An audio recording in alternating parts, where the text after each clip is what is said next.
নমস্কার, আমি সীমা kitchen with village চ্যানেলে আপনাদের স্বাগত। আমি আজকে তেল কইয়ের একটা রেসিপি আপনাদের সাথে শেয়ার করব। তো দেখুন, এই মাছগুলো পরশুদিন রাতে বৃষ্টি হওয়াতে তো পুকুর থেকে উঠেছিল মাছগুলো, তো আমরা এইগুলো মাছগুলো ধরেছি।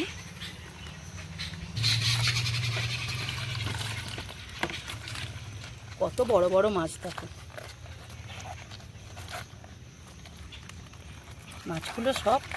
মাছগুলোই অনেক বড় বড়।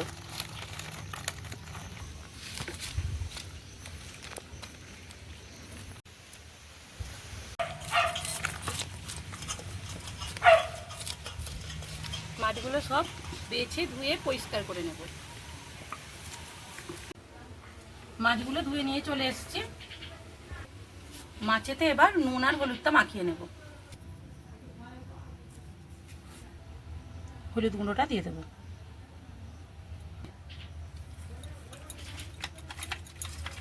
হলুদটা ভালোভাবে মিশিয়ে নেব। কি কি মশলা নিয়েছি তোমাদের একটু দেখিয়ে দিই।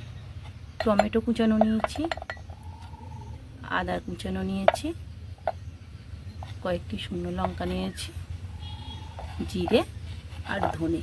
এই মশলাগুলো সব আমি শিলে বেটে নেব।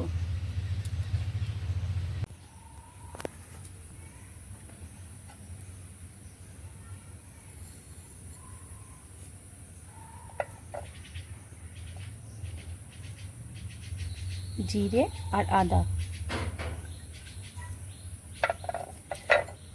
আর ধনেটা সব একসাথে বেটে নেব।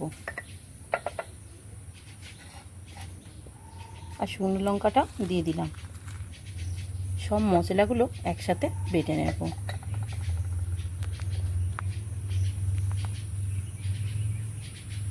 উনুনটা ধরিয়ে নিয়েছি। এবার আমি কড়াইতে সরিষার তেল দিয়ে দেব।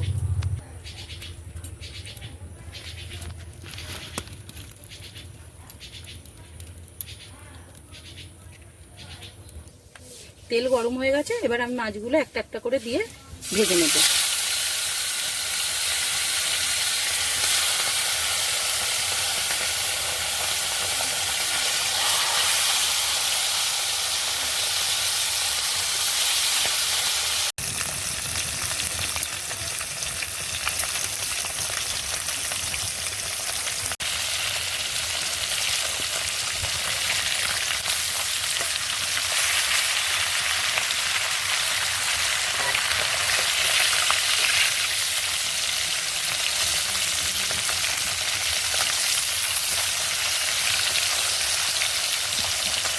মাছগুলো উল্টে পাল্টে ভালো করে ভেজে নেব।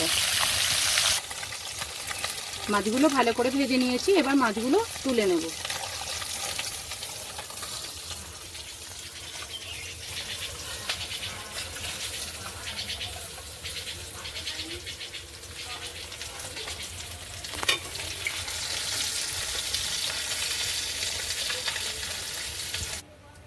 মাছগুলো ভেজে তুলে নিয়েছি। বাকি মাছগুলো একইভাবে ভেজে নেব।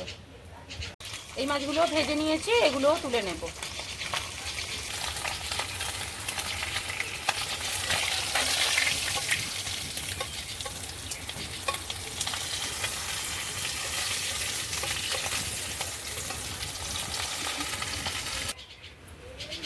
ওই তেলেতেই কালো জিরে ফোড়ন দিয়ে দেব।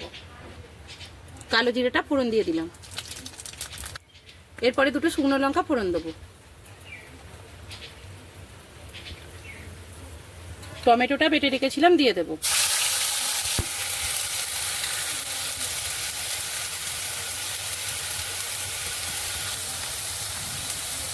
জিরে, শুকনো লঙ্কা আর আদাটা একসাথে বেটে রেখেছিলাম, ওটাও দিয়ে দেব।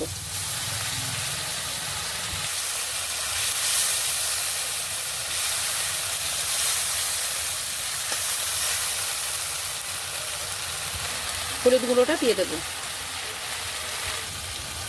মশলাটা সব ভালোভাবে কষিয়ে নেব। অল্প একটু লঙ্কার গুঁড়ো দিয়ে দেব। মশলাটা থেকে তেল ছেড়ে গেছে। এবার আমি জল দিয়ে দেব।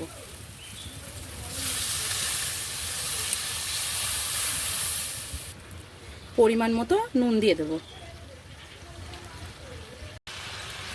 সব কিছু একসাথে মশলাগুলো ফুটে উঠেছে জলটা, এবারে আমি মাছগুলো দিয়ে দেবো।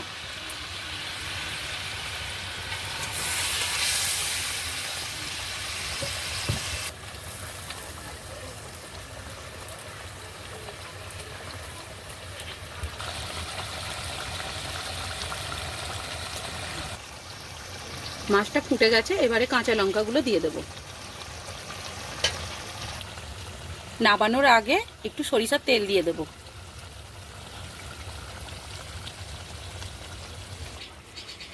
তেল কই রান্না হয়ে গেছে, আমি এবার নাবিয়ে নেব।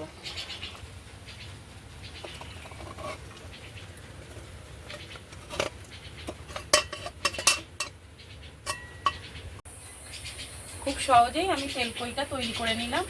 আপনারা চাইলেও এইরকমভাবে একদিন অবশ্যই বাড়িতে তৈরি করবেন। ভিডিওটা ভালো লাগলে লাইক করবেন, কমেন্ট করবেন, সাবস্ক্রাইব করে আমার পাশে থাকবেন। আপনারা সকলে সুস্থ থাকবেন, ভালো থাকবেন।